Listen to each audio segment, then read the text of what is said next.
Bienvenue sur Observateur Actif, la chaîne qui enquête sur les mystères les plus troublants, aux frontières du réel et de l'inexplicable.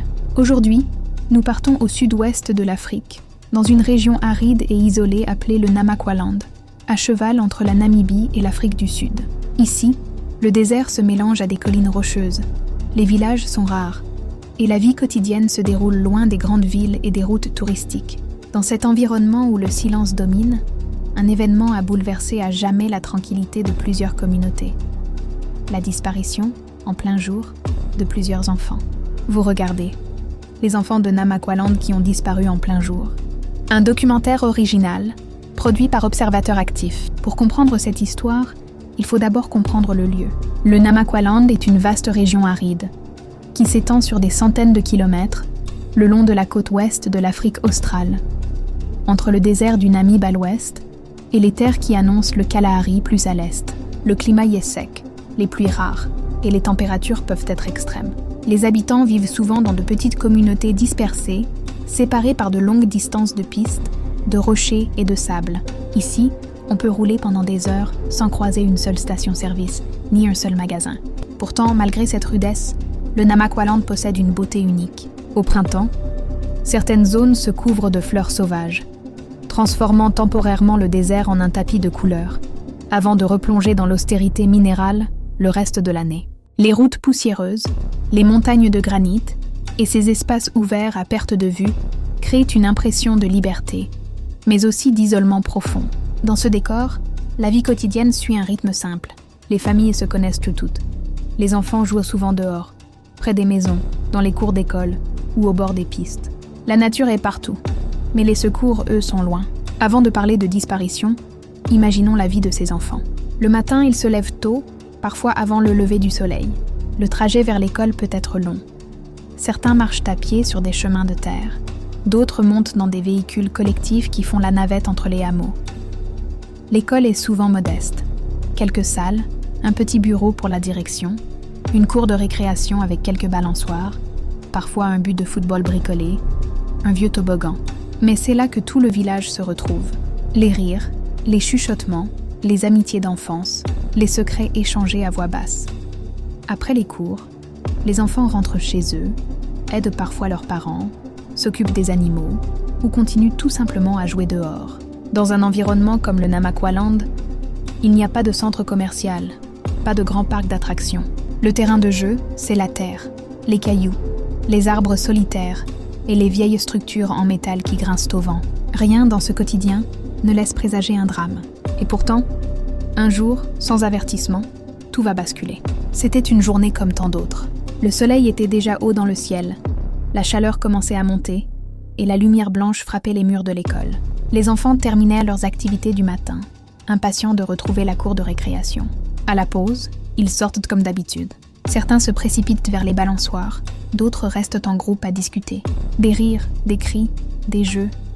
Un tableau ordinaire de l'enfance, même ici, au cœur d'une région isolée. Puis, à un moment que personne ne pourra décrire exactement, quelque chose change. Peut-être qu'un adulte est appelé ailleurs, peut-être qu'un groupe d'enfants s'éloigne un peu plus loin que d'habitude. Dans ce genre d'endroit, il suffit parfois de quelques minutes de distraction pour que tout bascule. Quand les adultes remarquent que le calme semble étrange, il est déjà trop tard. Les balançoires bougent encore légèrement sous l'effet du vent. Des jouets sont restés dans le sable. Des cahiers ouverts attendent sur des tables. Mais certains enfants ont disparu. Ils ne sont ni dans les toilettes, ni dans les salles de classe, ni derrière le bâtiment. Les enseignants appellent, les parents sont prévenus, les voisins commencent à chercher. Les minutes se transforment en heures, et l'inquiétude laisse place à la panique. Dans une région aussi ouverte, on pourrait croire que l'on voit tout venir de loin. Mais le Namaqualand, avec ses rochers, ses creux de terrain, ses buissons, ses bâtiments épars, offre aussi de nombreuses zones où un enfant peut disparaître rapidement, à la vue de tous, mais hors de portée de ceux qui le cherchent. Très vite, la communauté se mobilise. Les parents, les enseignants, les voisins se repartissent les secteurs. Certains fouillent autour de l'école, d'autres longent les pistes, d'autres encore inspectent les lits de rivières asséchées, les bâtiments abandonnés, les fossés. On appelle les autorités locales, mais ici les distances sont grandes. Les forces de l'ordre, les secours ou les équipes spécialisées mettent du temps à arriver.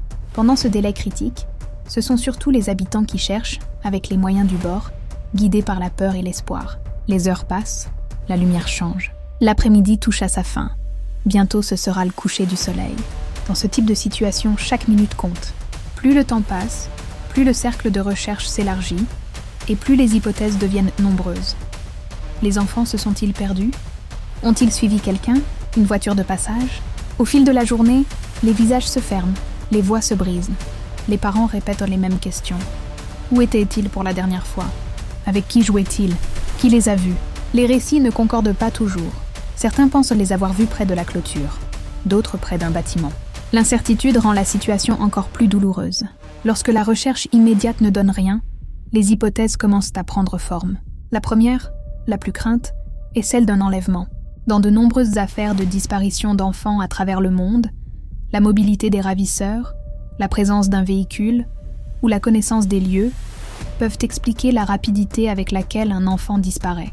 Dans une région isolée comme le Namaqualand, l'idée qu'une voiture ait pu s'arrêter, attirer l'attention des enfants, puis repartir avant que quelqu'un ne comprenne ce qui se passait, n'est pas impossible. Les routes sont peu surveillées, et un véhicule peut vite se perdre dans les dizaines de kilomètres de pistes qui traversent le paysage. Une autre hypothèse est celle d'un accident. Dans un environnement semi-désertique, les dangers sont nombreux. Puits non sécurisés, anciens bâtiments, trous dans le sol, animaux sauvages, falaises rocheuses. Un groupe d'enfants curieux peut s'aventurer dans un endroit dangereux, sans mesurer les risques. Mais ce qui rend ce type d'affaires particulièrement troublant, c'est l'absence de traces claires. Pas de cris rapportés, pas de témoins fiables d'une voiture suspecte, pas d'indices évidents dans la poussière ou le sable. Comme dans d'autres cas de disparitions mystérieuses étudiés par certains enquêteurs, plus on cherche, plus le mystère semble s'épaissir. Une troisième catégorie d'hypothèses touche à des explications plus complexes. Trafic d'êtres humains, réseaux criminels, ou même, pour certains, phénomènes difficiles à expliquer rationnellement. Dans ce type de récit, l'imagination des habitants peut se mêler à la peur, et la frontière entre réalité et rumeur devient floue.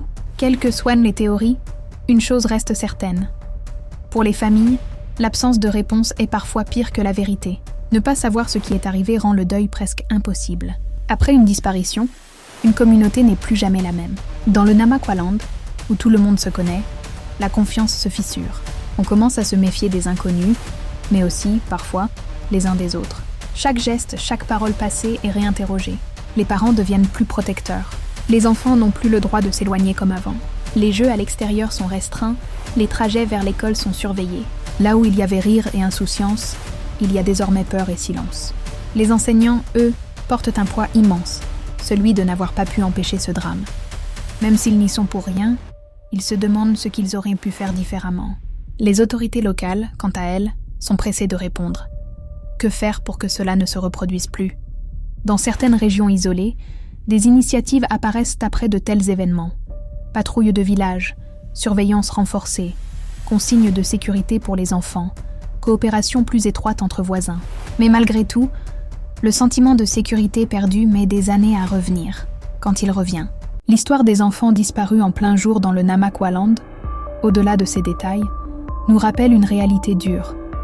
Dans de nombreuses régions isolées du monde, la protection des enfants reste un défi permanent. L'éloignement, le manque de moyens, la lenteur des secours et des enquêtes rendent ces communautés particulièrement vulnérables. Elles nous parlent aussi de la fragilité de l'enfance. En quelques minutes, dans un endroit pourtant familier, tout peut basculer. Ce qui devait être un jour ordinaire devient une date que personne n'oubliera. Enfin, ce type de drame met en lumière l'importance de la solidarité. Quand les institutions mettent du temps à intervenir, ce sont souvent les habitants, les voisins, les familles qui se mobilisent en premier. Leur détermination, leur courage et leur refus d'abandonner sont parfois la seule lumière dans une situation qui semble sans issue.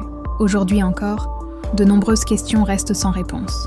Les années peuvent passer, les souvenirs devenir flous. Mais pour les familles touchées, l'absence, elle, reste nette, douloureuse, omniprésente. Chaque rire d'enfant dans la cour de l'école rappelle ceux qui ne sont plus là. Si ces histoires nous marquent, c'est parce qu'elles touchent à ce que l'humanité a de plus précieux, ses enfants. Elles nous rappellent la nécessité d'être vigilants, de protéger les plus vulnérables, où que nous vivions, que ce soit dans une grande ville ou au milieu d'un désert comme le Namaqualand. Vous étiez sur Observateur Actif. Si ce documentaire vous a interpellé, n'hésitez pas à partager cette vidéo, à vous abonner et à rester attentif aux histoires que l'on préfère souvent oublier. Car tant que ces mystères ne sont pas résolus, notre responsabilité est de continuer à poser des questions. Merci d'avoir regardé. Prenez soin de vous et surtout, prenez soin des enfants autour de vous.